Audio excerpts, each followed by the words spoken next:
Meu nome é Roberto, tenho 39 anos e em 2011 eu era diácono da Assembleia de Deus no bairro Jardim do Lago, aqui em Campinas. Trabalhava como motorista de ônibus da linha Terminal Ouro Verde até Barão Geraldo, aquela linha que pega o trânsito pesado da Amoreiras todo dia. Era casado com a Márcia havia 15 anos e a gente tinha 2 filhos, o Júnior, de 12 anos, e a pequena Letícia, de 8. Nossa vida era simples, sabe? Acordava às 5 da manhã, voltava para casa às 11 da noite, mas era uma vida abençoada. Me converti em 2003 num culto ao ar livre que fizeram na Praça do Jardim do Lago. E desde então fui um homem de oração. 8 anos depois, em 2011, o pastor Ademir me consagrou diácono da igreja. Eu levava aquilo a sério, visitava os enfermos, ajudava nas campanhas, estava sempre disponível. Mas confesso uma coisa, com aquele cansaço todo de dirigir ônibus o dia inteiro no calor de Campinas, às vezes eu chegava em casa e só conseguia orar uns 10 minutinhos antes de apagar na cama. Sempre me sentia um pouco culpado por isso.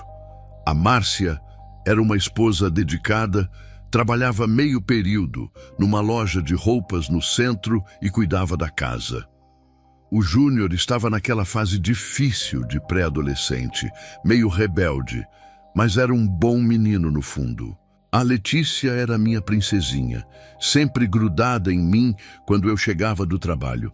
A gente morava numa casa simples de 2 quartos, com um quartinho dos fundos que eu transformei no meu cantinho de oração. Era ali que eu buscava a Deus quando conseguia.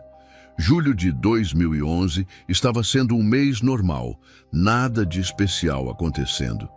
Eu fazia minha rotina de sempre, trabalho, igreja no domingo e na quarta, e tentava ser um bom pai e marido no meio de tudo isso. A igreja estava crescendo, tínhamos quase 150 membros naquela época. O pastor Ademir era um homem sério, pregava a palavra com firmeza e eu respeitava muito ele. Nunca imaginei que minha vida ia virar de cabeça para baixo em questão de dias. Chegou aquela quinta-feira, dia 14 de julho. Lembro da data porque foi o dia que tudo mudou. Fiz minha linha de ônibus normal, o trânsito estava um caos como sempre. Aquele calor de julho que faz a gente suar dentro do ônibus, mesmo com as janelas abertas. Cheguei em casa por volta das 11 horas da noite, exausto como sempre. A Márcia e as crianças já estavam dormindo. Fui direto para o banheiro tomar um banho frio para refrescar. Depois do banho, fui para a cozinha beber água. Tinha que acordar cedo no outro dia, mas, sei lá, algo me incomodava por dentro naquela noite. Era um peso diferente, sabe? Não era só cansaço físico, era como se algo no mundo espiritual estivesse pesado, me cutucando.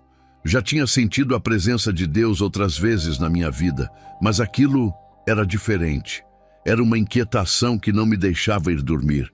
Decidi ir para o quartinho dos fundos, orar um pouco antes de deitar. Pensei, vou pelo menos agradecer a Deus pelo dia, pedir proteção para a família, fazer uma oração rápida.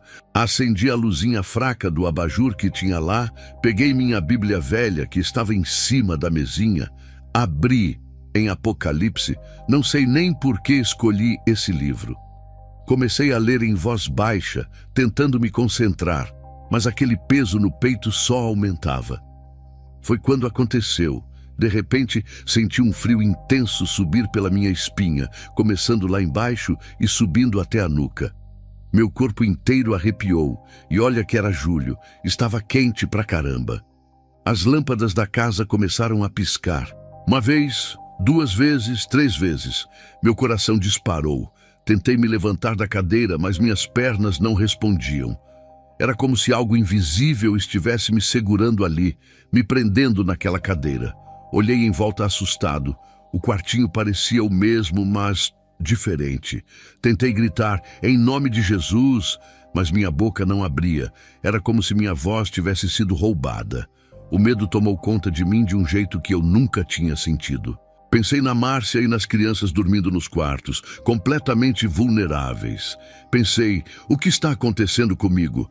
É um ataque espiritual? Estou tendo um derrame? Tentei beliscar meu braço com força para ver se acordava, porque parecia um pesadelo, mas a dor era real. Quando consegui olhar para cima de novo, o quartinho não estava mais lá. Eu estava num lugar completamente diferente, escuro, com um cheiro horrível de coisa podre misturada com fumaça de enxofre. Meu coração batia tão forte que parecia que ia sair pela boca. Foi quando ouvi gemidos, gritos abafados vindo de longe.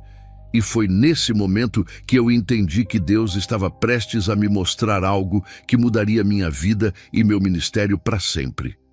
Meus olhos foram se acostumando com aquela escuridão aos poucos, e o que eu vi me fez tremer das pernas à cabeça.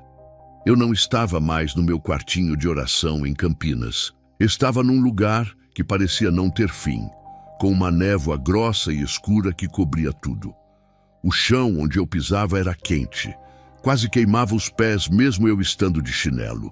O cheiro de enxofre ficava cada vez mais forte, tão forte que comecei a sentir náusea. Tentei respirar pela boca, mas o gosto era horrível, como se estivesse respirando fumaça podre. Os gemidos e gritos que eu ouvia ficavam mais altos conforme eu tentava entender onde estava. Não eram gritos de dor física apenas. Era algo pior, era desespero, era tormento, era a sensação de que aquilo nunca ia acabar. Meu corpo inteiro tremia. Pensei, isso é uma visão? Estou sonhando? Belisquei meu braço de novo, com mais força dessa vez, até deixar marca. A dor era real.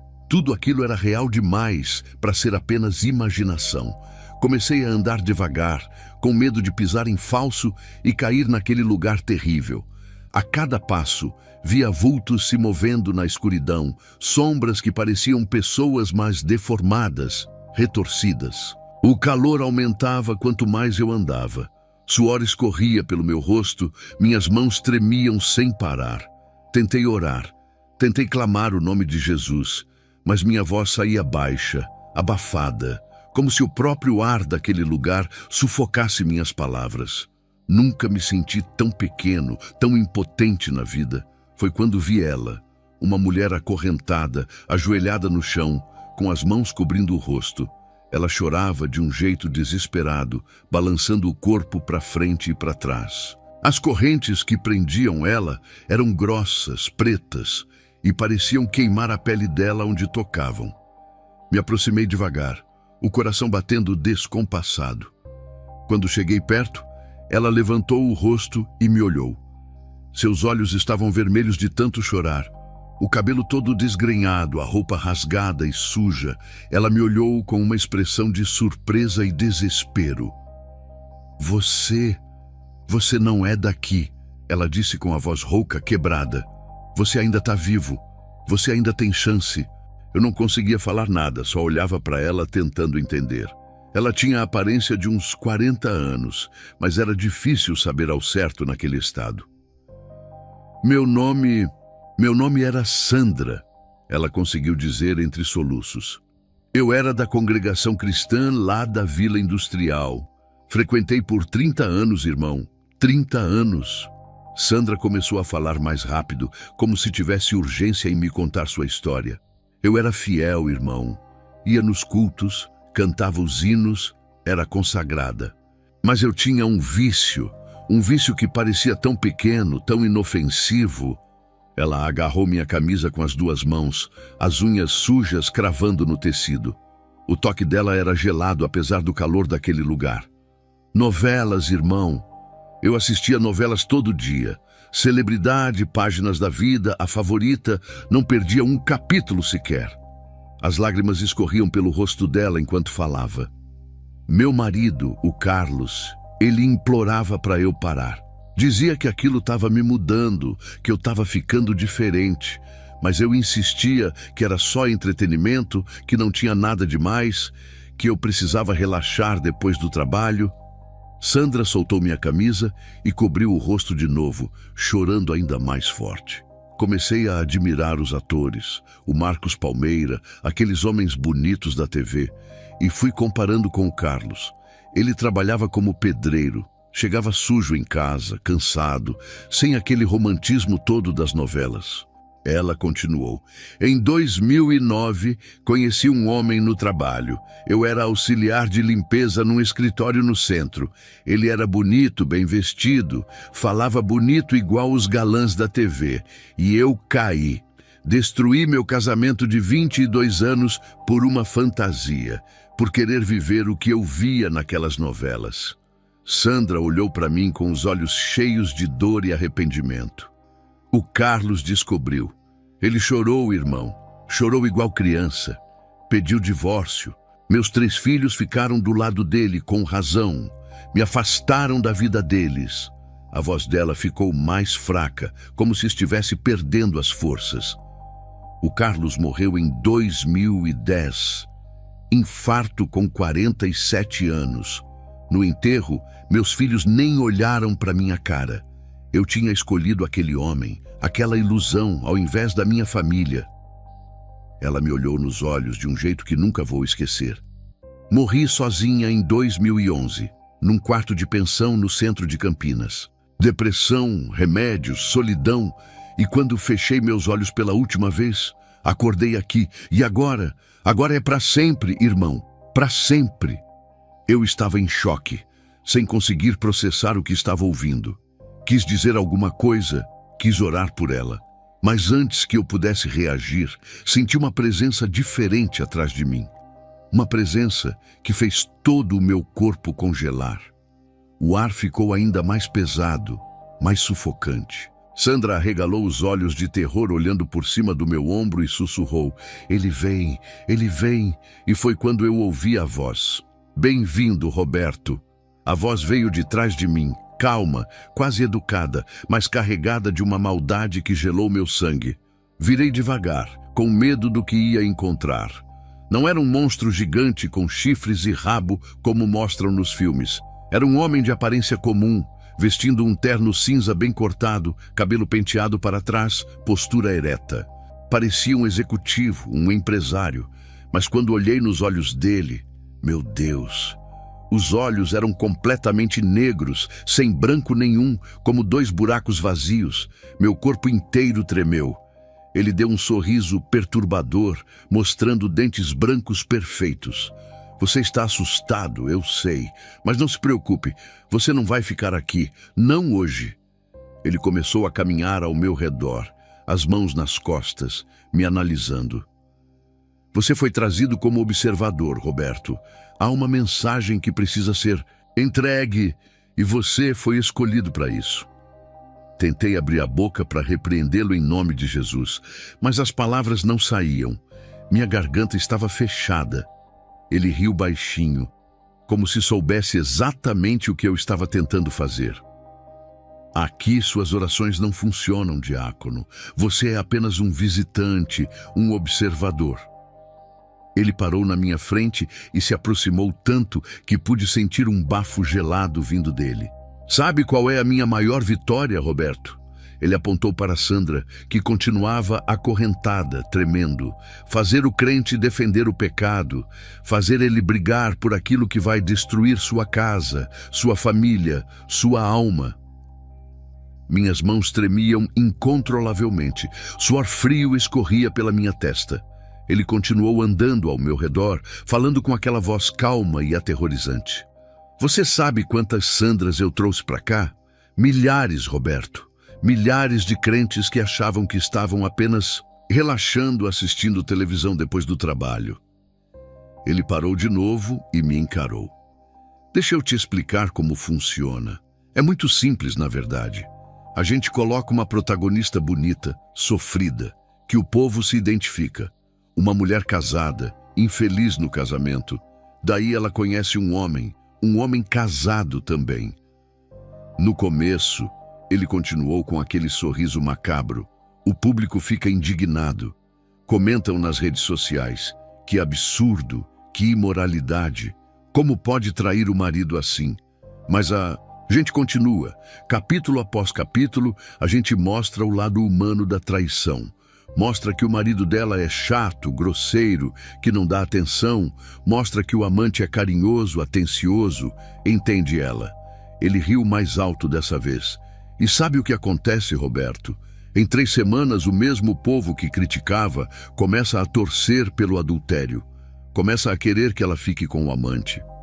Fiquei ali parado, horrorizado, ouvindo aquilo. Ele se aproximou ainda mais. E quando eles torcem na ficção, quando eles normalizam na televisão, eles aceitam na vida real. A mente humana é tão fácil de manipular, Roberto. Tão fácil. Ele deu de ombros como se estivesse falando de algo trivial.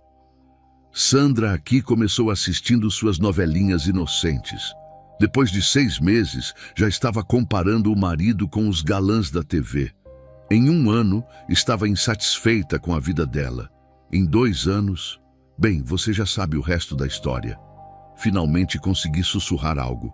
Minha voz saindo trêmula. Você é o diabo? Ele riu alto, uma gargalhada que ecoou por aquele lugar terrível.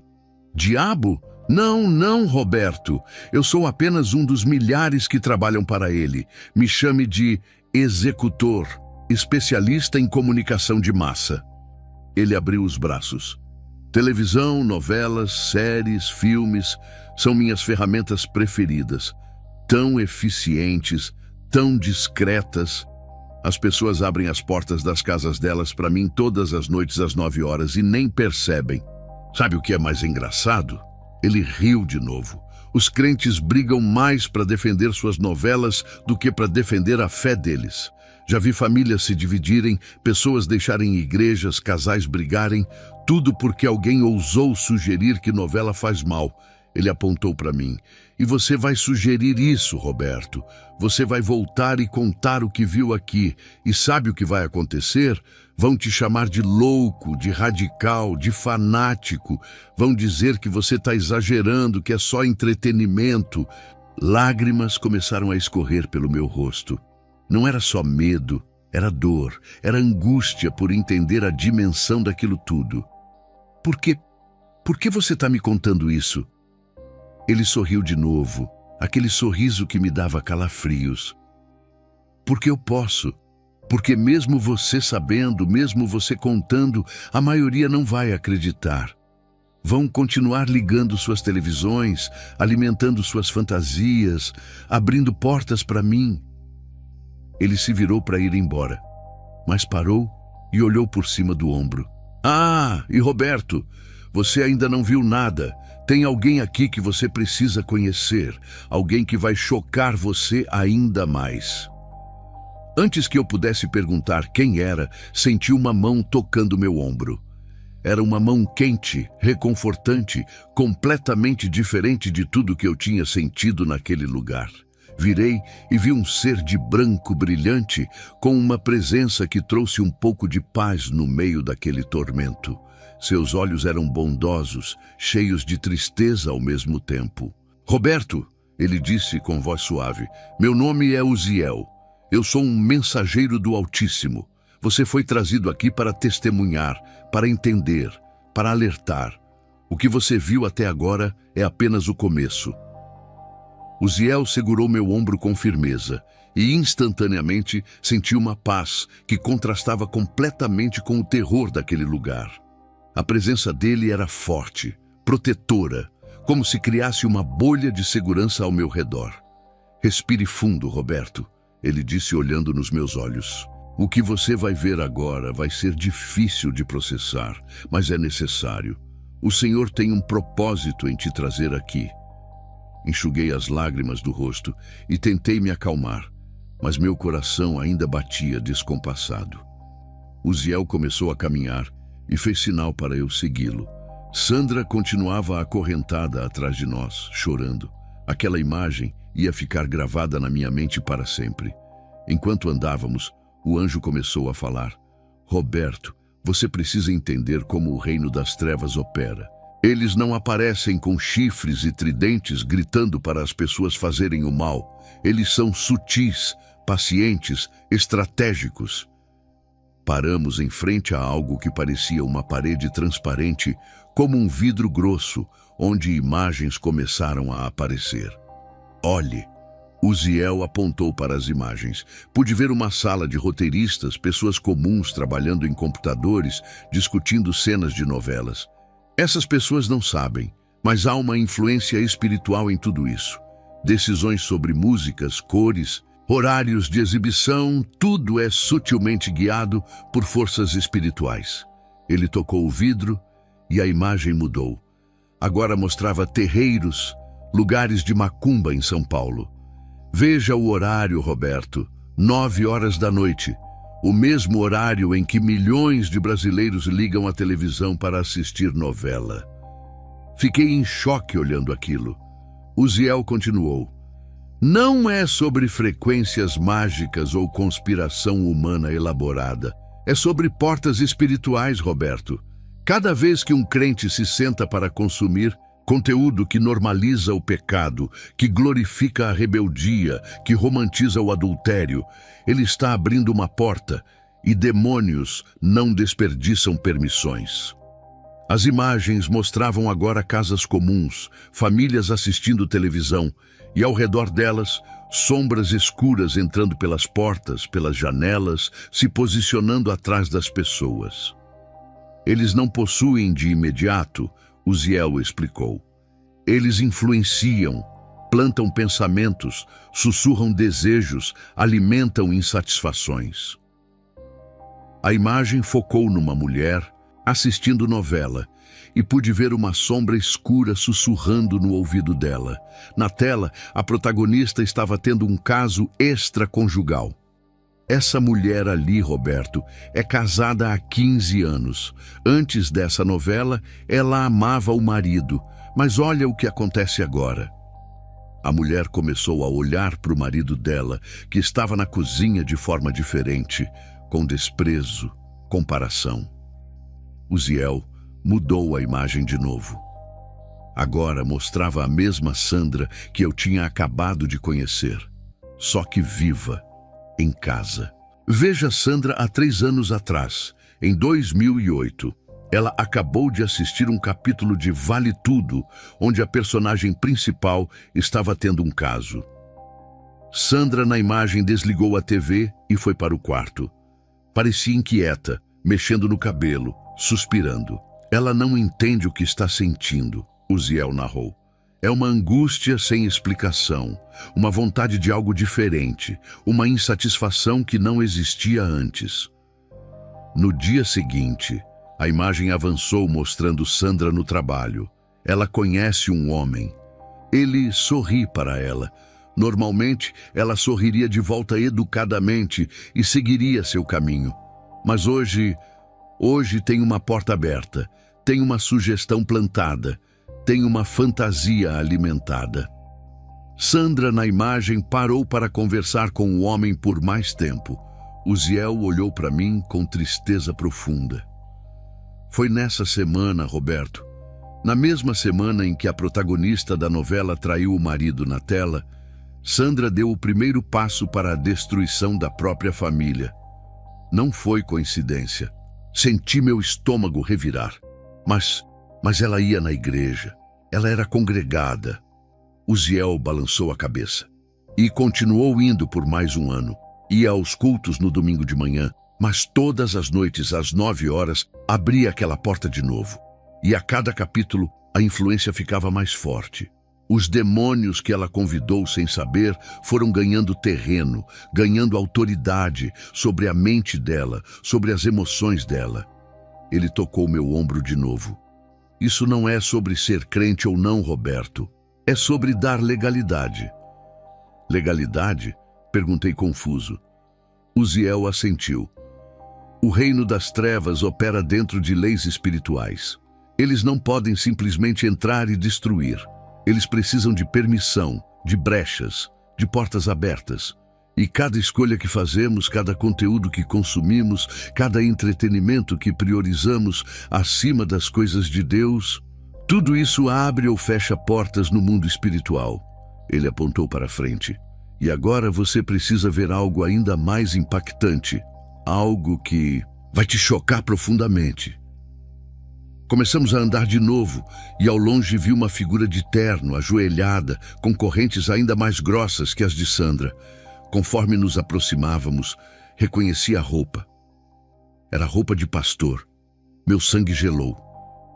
Não, não pode ser. Uziel olhou para mim com aquela tristeza profunda de novo. Sim, Roberto, tem pastores aqui, tem líderes aqui, tem pessoas que subiram em púlpitos e pregaram contra o pecado, mas em casa, escondidos, alimentavam as mesmas coisas que condenavam. E o pior, levaram outros junto na queda. Meu corpo tremeu inteiro quando chegamos perto daquele homem acorrentado. Ele estava de cabeça baixa, os ombros curvados em derrota total. O terno que vestia estava rasgado, sujo, mas ainda dava para ver que era um terno caro, daqueles que pastores de igrejas grandes usam. As correntes que o prendiam eram ainda mais grossas que as de Sandra, pretas e pesadas, parecendo apertar cada vez mais. Quando ele levantou o rosto e me olhou, reconheci os traços de um homem que um dia foi próspero, confiante. Agora, só tinha desespero nos olhos. Esse é Marcelo, Uziel disse ao meu lado. Foi pastor da Renascer em Cristo aqui em Campinas, na região do Cambuí. Em 2008, tinha uma igreja de 200 membros, um ministério próspero, uma família linda. Marcelo me olhava fixamente, lágrimas escorrendo pelo rosto.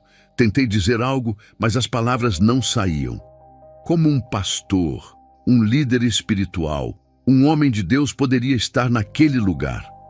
Uziel continuou. Ele pregava contra o mundanismo, contra a televisão, contra as novelas.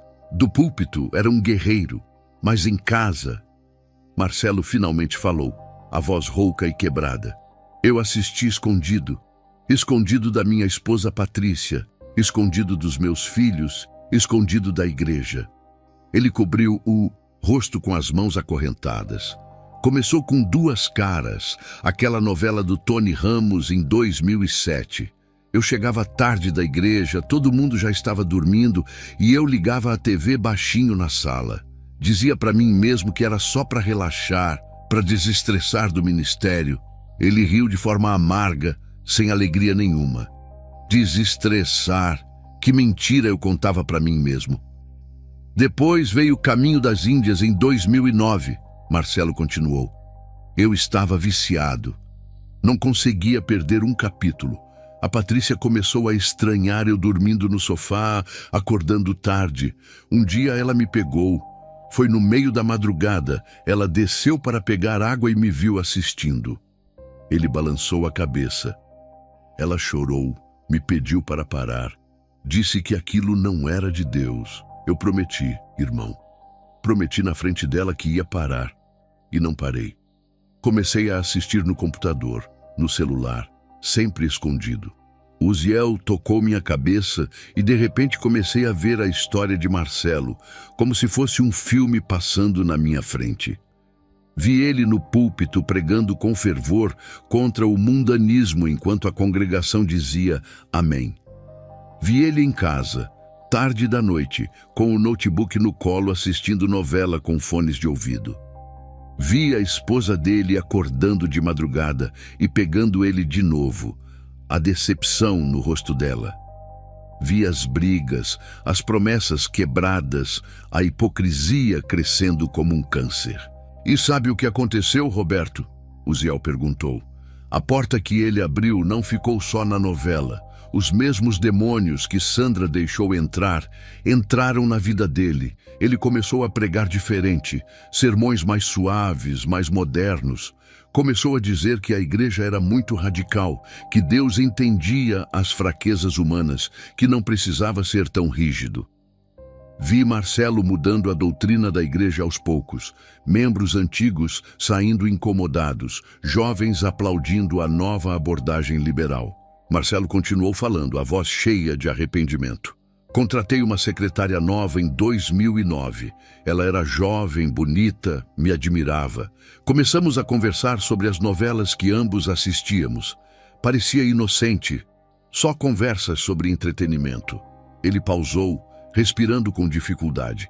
Em 6 meses, estávamos tendo um caso.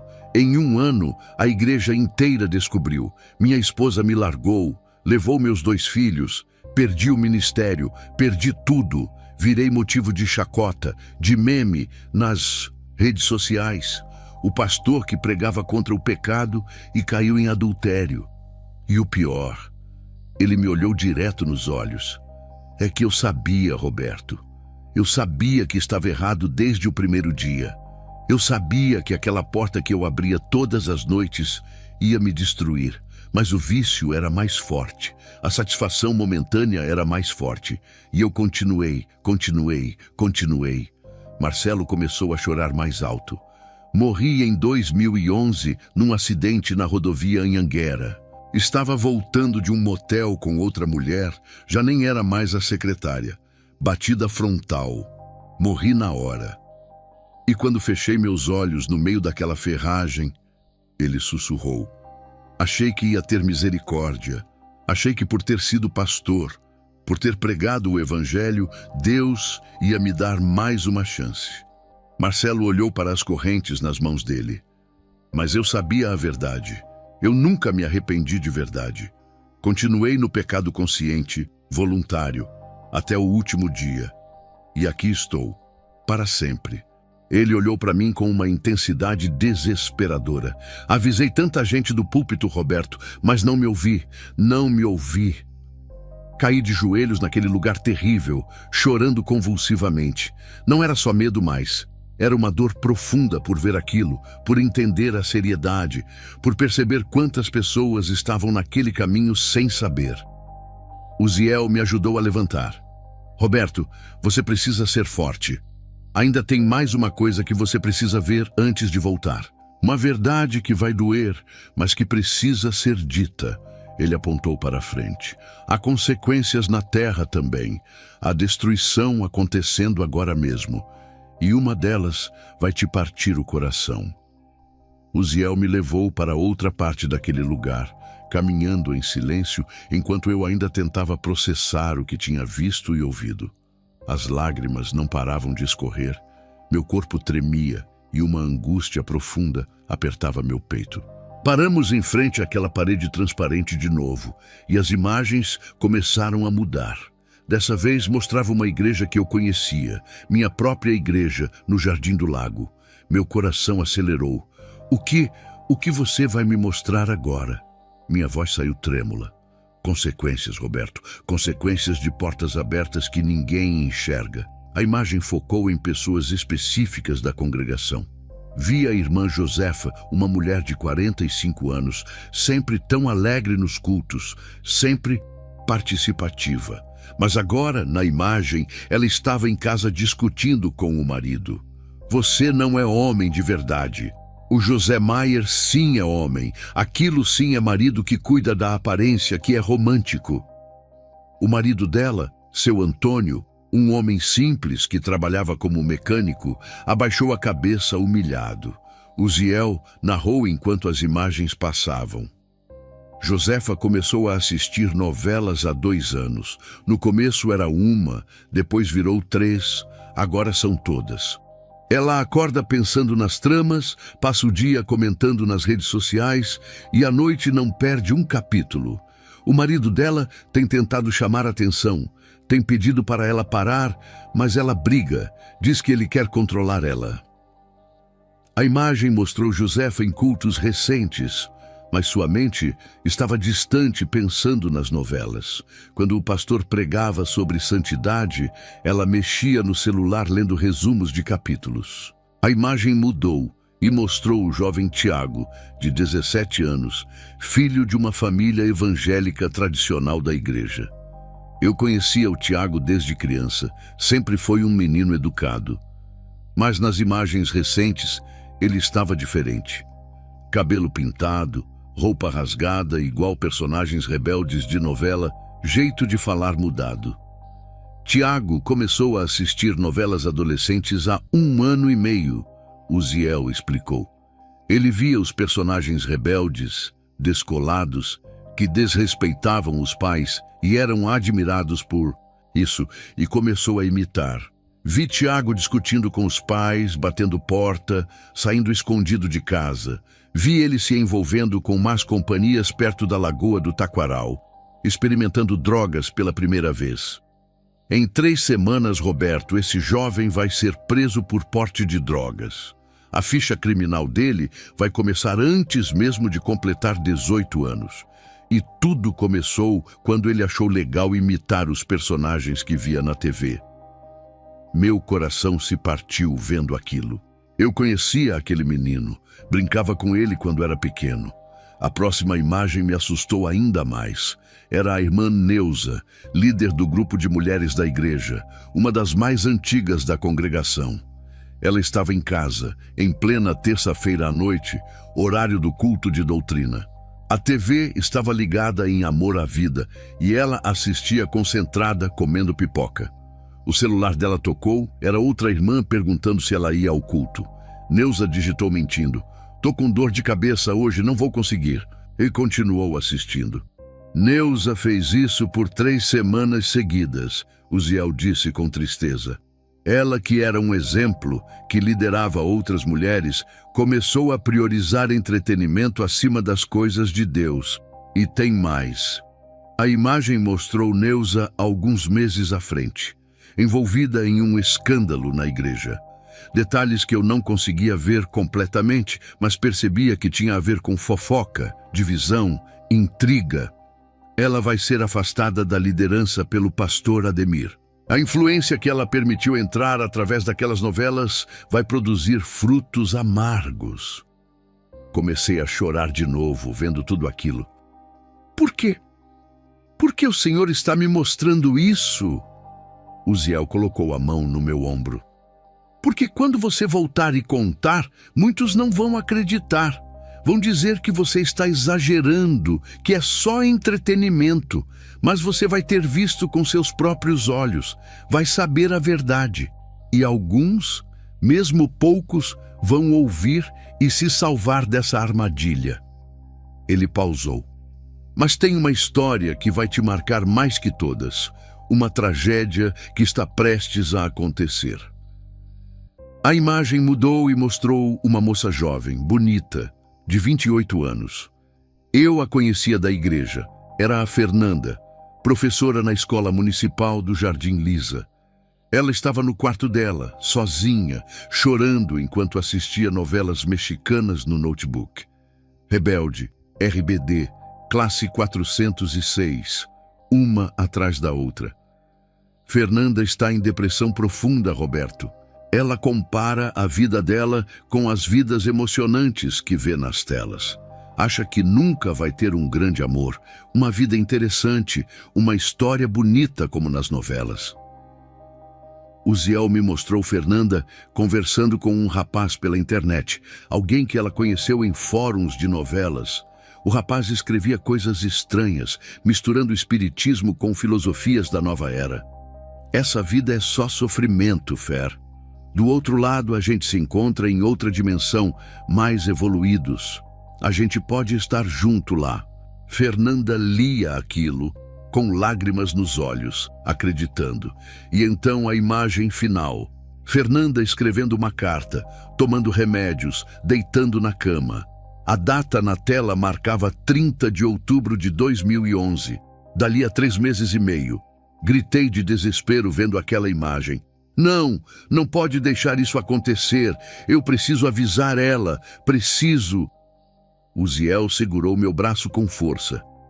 Roberto, você vai avisar, vai pregar, vai alertar, mas nem todos vão ouvir. O livre-arbítrio é sagrado e cada um faz suas escolhas. Caí de joelhos de novo, soluçando. A imagem de Fernanda se apagou, mas ficou gravada na minha mente como fogo. Uma moça de 28 anos, bonita, com a vida toda pela frente, sendo destruída por uma fantasia alimentada através de uma tela. Ela não está possuída por demônios no sentido que muitos pensam, Uziel explicou. Mas ela deu tanta legalidade, abriu tantas portas através do que consumia, que a influência espiritual das trevas conseguiu plantar pensamentos destrutivos. Depressão, desesperança, idealização da morte. Tudo isso foi sendo construído capítulo após capítulo, série após série. E agora ela está à beira do abismo. Ele me ajudou a levantar mais uma vez. Você vai voltar agora, Roberto. Sua missão aqui terminou. Mas lembre-se de tudo que viu. Antes que eu pudesse responder, senti uma tontura forte. O lugar começou a girar ao meu redor. As imagens se embaralharam e de repente estava caindo numa escuridão total. Gritei, tentei me segurar em algo, mas não havia nada. A sensação de queda pareceu durar horas. Meu estômago revirava, o coração batia descontrolado. E então, bum! Meu corpo bateu contra algo duro. Abri os olhos ofegantes, suando frio, olhando ao redor desesperado. Estava no chão do meu quartinho de oração. A Bíblia tinha caído da mesinha e estava aberta no chão ao meu lado. A luz fraca do abajur ainda estava acesa. Olhei para o relógio na parede. Eram 4 horas da manhã. Tinha passado 5 horas desde que comecei a orar. 5 horas. Tentei me levantar, mas minhas pernas estavam bambas, fraquejaram e caí de novo. Estava ensopado de suor, a camisa grudada no corpo, tremendo da cabeça aos pés. Fiquei ali no chão por alguns minutos, tentando processar se aquilo tinha sido real ou um sonho. Mas era real demais para ser sonho. Eu lembrava de cada detalhe, de cada rosto, de cada palavra. Sandra acorrentada, o demônio de terno cinza, Marcelo, o pastor caído, as visões de Josefa, Tiago, Neuza e Fernanda. Meu Deus, Fernanda! Comecei a chorar de novo, ainda no chão, abraçando meus joelhos. O peso do que eu tinha visto era grande demais para carregar sozinho. Foi quando ouvi passos apressados no corredor. A porta do quartinho se abriu de repente e a Márcia apareceu de camisola, os olhos arregalados de susto. Roberto, meu Deus, eu ouvi você gritando. Tá tudo bem? Você tá branco. Ela correu até mim e ajoelhou ao meu lado, tocando meu rosto. Suas mãos estavam quentes, mas meu corpo estava gelado. O que aconteceu? Você tá suando frio, tá tremendo. Precisa ir para o hospital? Ela estava à beira do pânico. Segurei as mãos dela e consegui falar, a voz saindo rouca. Márcia, eu tive uma visão. Deus me levou num lugar, mostrou coisas terríveis. Comecei a contar tudo para ela, sem conseguir parar, as palavras saindo atropeladas. Falei de Sandra, de Marcelo, das novelas sendo portas espirituais, da destruição que eu via acontecendo na nossa própria igreja. Márcia me ouviu em silêncio, os olhos marejando conforme eu contava. Quando mencionei Fernanda e o que ia acontecer com ela, Márcia tampou a boca com a mão, chocada. Você precisa contar isso para o pastor Ademir, ela disse depois que terminei. Você precisa avisar a igreja, avisar as pessoas. Concordei com a cabeça, mas no fundo sentia um aperto no peito, uma premonição de que não seria fácil. Passamos o resto da madrugada acordados, orando juntos, eu ainda tremendo, ainda processando. Quando o sol nasceu na sexta-feira, dia 15 de julho, eu sabia que minha vida nunca mais seria a mesma. Tinha uma mensagem para entregar, e essa mensagem ia mudar tudo.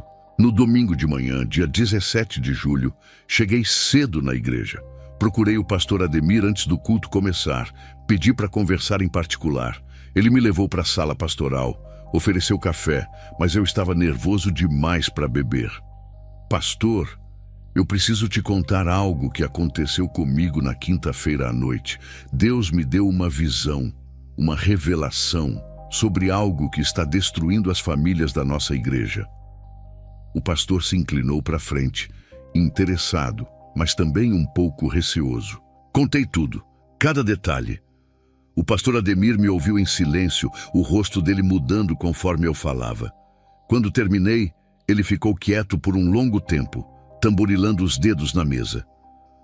Roberto, isso é muito sério, muito pesado. Se você subir naquele púlpito hoje e falar isso, vai causar uma divisão enorme na igreja. Você tem certeza absoluta de que foi Deus? Olhei nos olhos dele e respondi com toda a convicção que tinha. Tenho, pastor. Tenho certeza.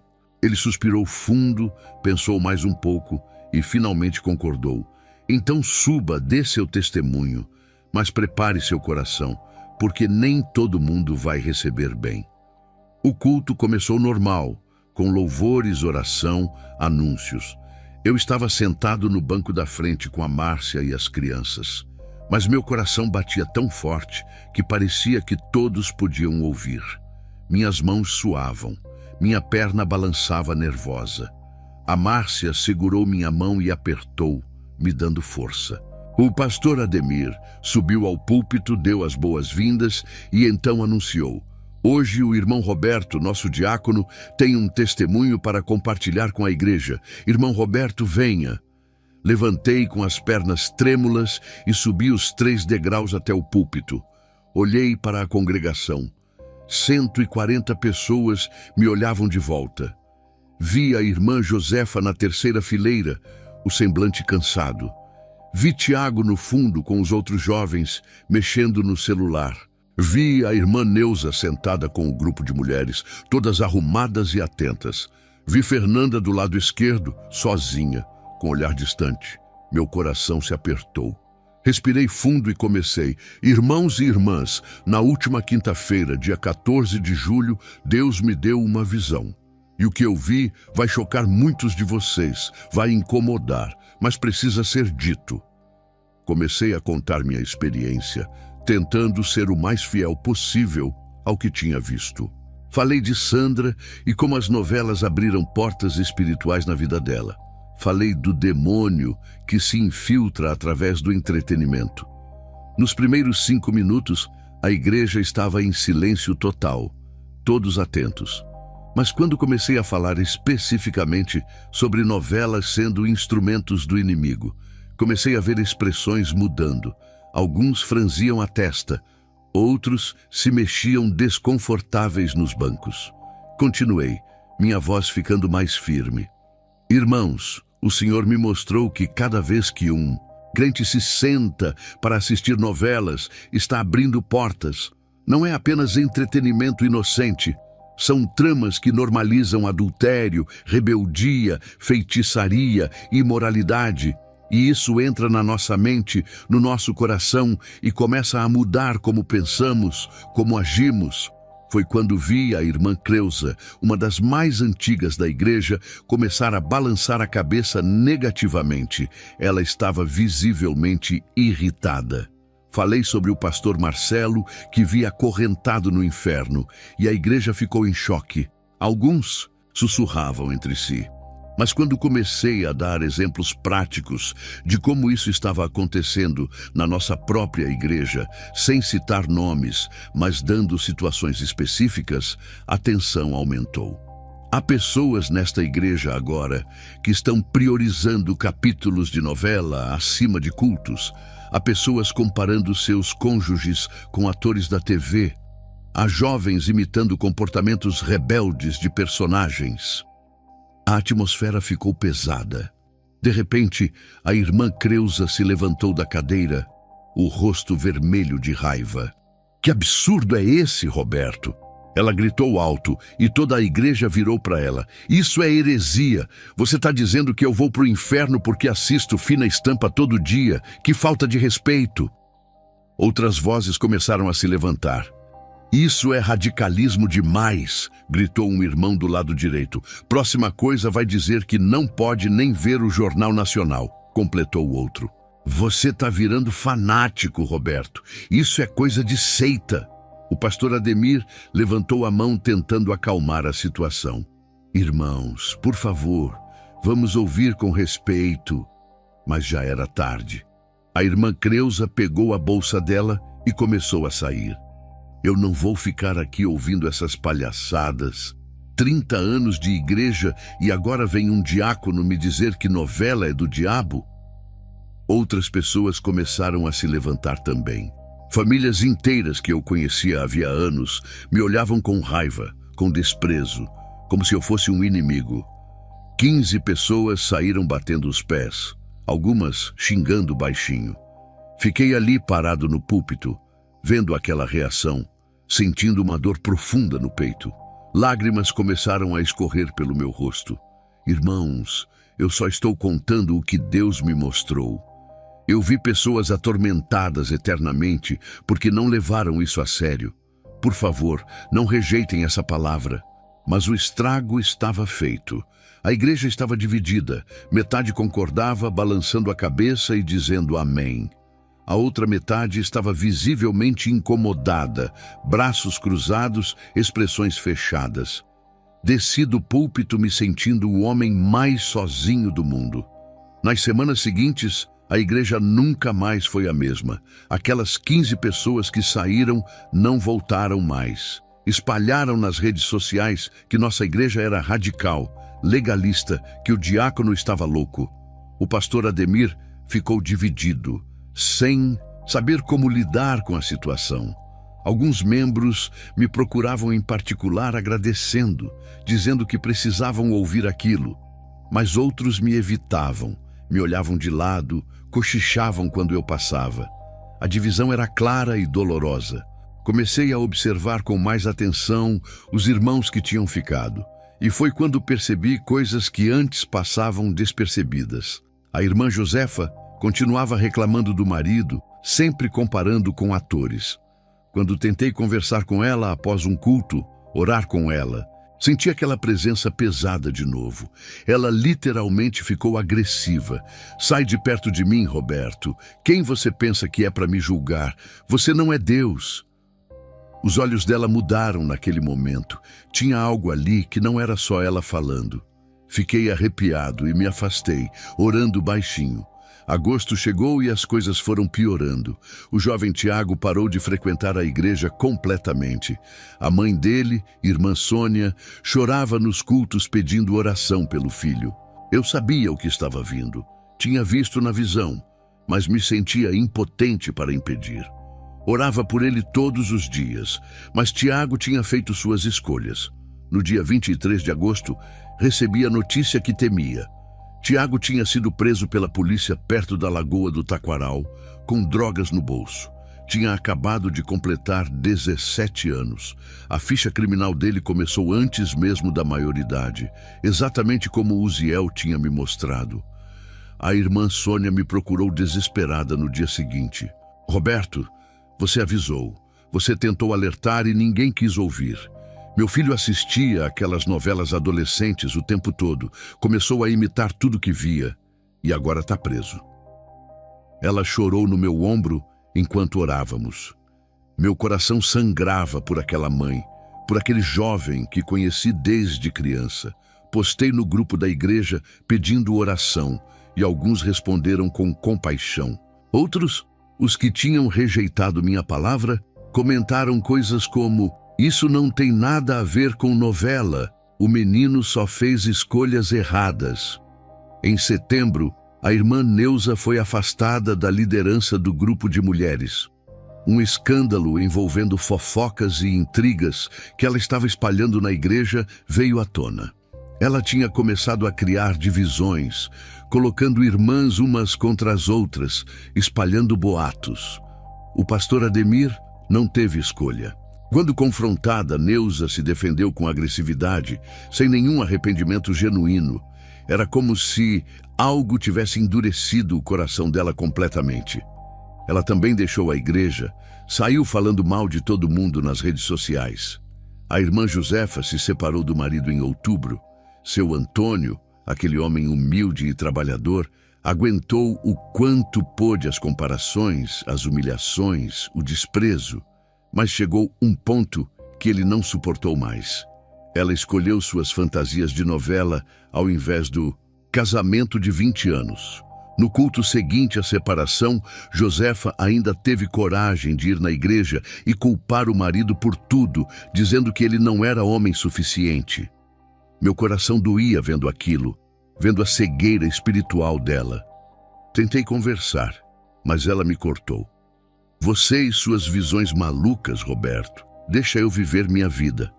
Mas foi no final de outubro que aconteceu o pior. Dia 30, uma segunda-feira fria, recebi uma ligação da dona Aparecida, mãe da Fernanda, por volta das 10 horas da manhã. Eu estava no ponto final do ônibus, prestes a começar mais uma viagem. Roberto, a Fernanda, minha filha. A voz dela estava quebrada, desesperada. Meu sangue gelou.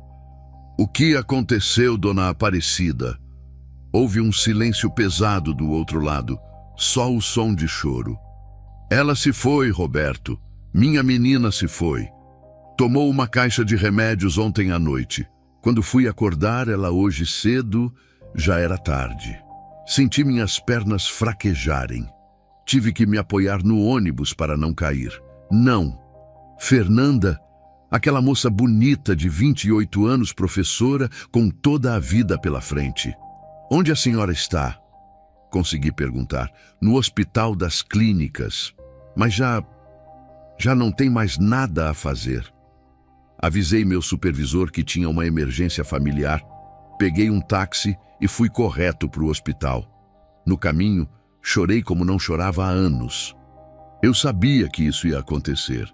Deus tinha me mostrado, mas ver-se cumprindo na realidade era devastador. Cheguei no hospital e encontrei Dona Aparecida no corredor, destruída, sendo amparada por outras irmãs da igreja. Quando me viu, ela veio cambaleando até mim. Roberto, você avisou.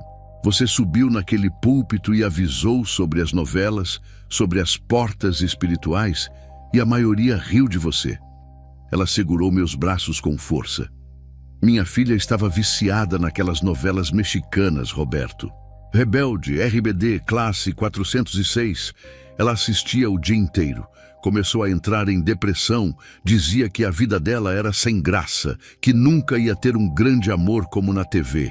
Dona Aparecida me levou até um canto mais reservado e tirou o celular da bolsa. A polícia me devolveu o celular dela hoje cedo. Eu olhei as mensagens. Tinha um rapaz que ela conheceu pela internet, nos fóruns de discussão dessas novelas. Ela me mostrou a tela rachada do aparelho. Li as últimas mensagens trocadas entre Fernanda e aquele rapaz. Ele escrevia coisas perturbadoras, misturando o espiritismo com filosofias da nova era. Essa vida é só sofrimento, Fer. Do outro lado, a gente se encontra em outra dimensão, mais evoluídos. Você vai ser livre de toda essa dor. Eu achava que era bobagem. Dona Aparecida chorou. Quando o marido dela, quando outros falavam que aquelas novelas faziam mal, eu pensava, é só entretenimento, é ficção, não tem poder nenhum. E ela olhou para o lado onde estava o corpo da filha. Mas tinha, Roberto, tinha sim. Minha filha de 28 anos, bonita, com emprego, formada, achava que a vida real nunca seria como nas novelas mexicanas e preferiu morrer a continuar vivendo uma vida que ela considerava sem graça. Agora ela se foi. E eu sei onde começou. Começou quando ela ligou aquela TV e abriu aquela porta. O velório foi marcado para o dia seguinte no cemitério Parque das Flores. Foi um dos dias mais difíceis da minha vida. Ver aquele caixão fechado, saber que dentro estava a Fernanda, uma vida interrompida tão cedo. A igreja inteira foi. Até mesmo alguns que tinham saído voltaram para o velório. O pastor Ademir pregou uma palavra sobre o valor da vida, mas evitou falar sobre as causas. Fiquei quieto no fundo, observando, chorando em silêncio. Quando todos já tinham ido embora e só restava a família próxima, me aproximei do caixão uma última vez. Coloquei a mão sobre a madeira fria e orei. Senhor, sei que a Fernanda está em suas mãos agora. Não me cabe julgar o destino eterno dela, mas que a morte dela não seja em vão. Que pelo menos uma pessoa acorde, que pelo menos uma família se livre dessa armadilha. Fiquei ali por longos minutos, as lágrimas molhando o terno que eu tinha vestido. Dona Aparecida veio ao meu lado e disse baixinho: Roberto, você precisa continuar contando, precisa continuar alertando. Não importa se te chamarem de louco, de radical. Quantas Fernandas mais precisam morrer até as pessoas acordarem? A morte da Fernanda me quebrou de um jeito que eu nunca tinha sido quebrado antes.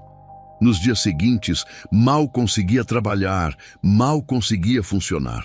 Voltava para casa e trancava no quartinho de oração, clamando a Deus, perguntando por que não conseguia impedir, por que avisei e ninguém ouviu.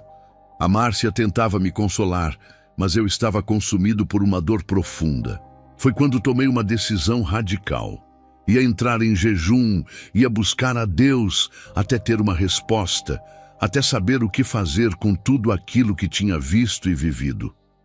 Comecei o jejum numa sexta-feira, 1º de novembro, dia seguinte ao enterro. Avisei a Márcia que ia ficar 3 dias sem comer, só tomando água. Ela ficou preocupada, mas entendeu. Tranquei no quartinho e comecei a orar.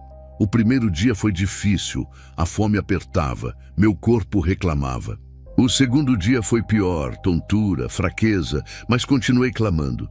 Senhor, o que o Senhor quer que eu faça? Mostrou tudo aquilo para mim e agora?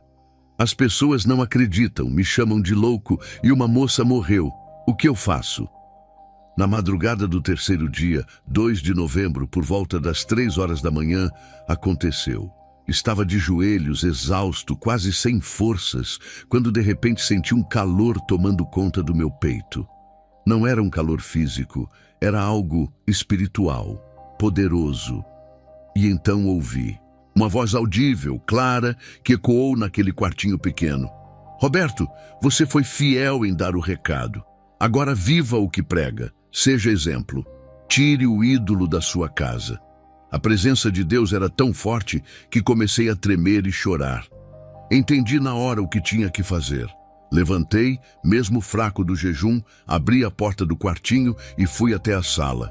Eram 3h15 da manhã.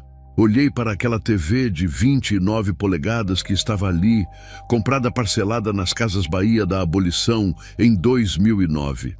Ainda devia 4 prestações. Aquela TV que tantas vezes reuniu minha família para assistir programas que parecia tão inofensiva ali no rack. Mas agora eu via com outros olhos. Quantas vezes a Márcia tinha assistido novela enquanto eu trabalhava? Quantas vezes as crianças ficavam hipnotizadas na frente dela? Subi as escadas e acordei todo mundo. Márcia, Júnior, Letícia, desçam. Agora! A Márcia acordou assustada. Roberto, são 3 da manhã. O que foi? As crianças desceram esfregando os olhos, com cara de sono, de pijama. Quando estavam todos na sala, olhei para eles e disse: a gente vai tomar uma decisão hoje como família. Uma decisão que vai mudar nossa casa para sempre. Peguei a TV com as 2 mãos, desconectei os fios e levei ela para o quintal. A Márcia e as crianças me seguiram confusas. Coloquei a TV no chão do quintal, fui na garagem e peguei o martelo grande que usava para fazer reparos. Voltei, levantei o martelo e com um golpe forte quebrei a tela. O barulho do vidro se estilhaçando ecoou pela madrugada silenciosa. Cacos voaram para todo lado. O Júnior começou a chorar. Pai, não, era a TV da Copa. A gente ia assistir os jogos. Letícia ficou assustada e se escondeu atrás da Márcia. Dei mais 2 marteladas, destruindo completamente aquele aparelho. Márcia não disse nada, só colocou a mão no meu ombro e disse firme: tá certo. Voltamos para dentro da casa. Sentamos no sofá, todos meio em choque ainda. Vamos orar juntos, eu disse. Estendemos as mãos e comecei a orar. E foi quando algo sobrenatural aconteceu. Quando comecei a clamar, a pequena Letícia começou a soluçar, chorando desesperada. Pai, pai! Ela mal conseguia falar entre os soluços. Peguei ela no colo. O que foi, minha filha? Ela enterrou o rostinho no meu peito e confessou algo que gelou meu sangue. Eu estava com pesadelo todo dia, pai.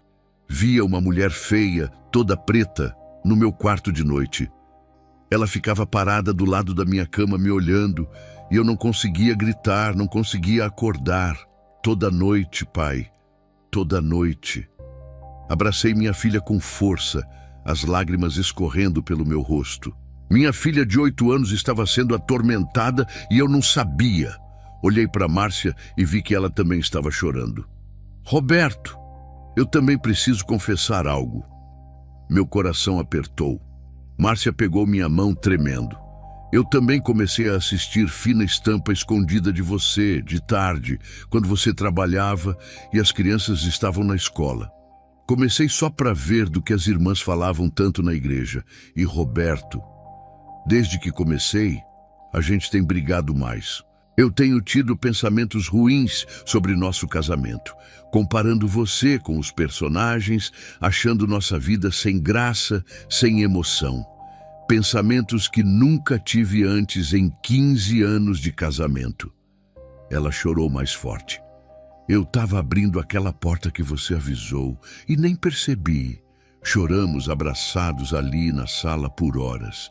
Era como se um véu tivesse sido tirado, como se correntes invisíveis tivessem sido quebradas. A presença de Deus encheu aquela casa de um jeito que nunca tinha acontecido. Era palpável, era real, era poderoso.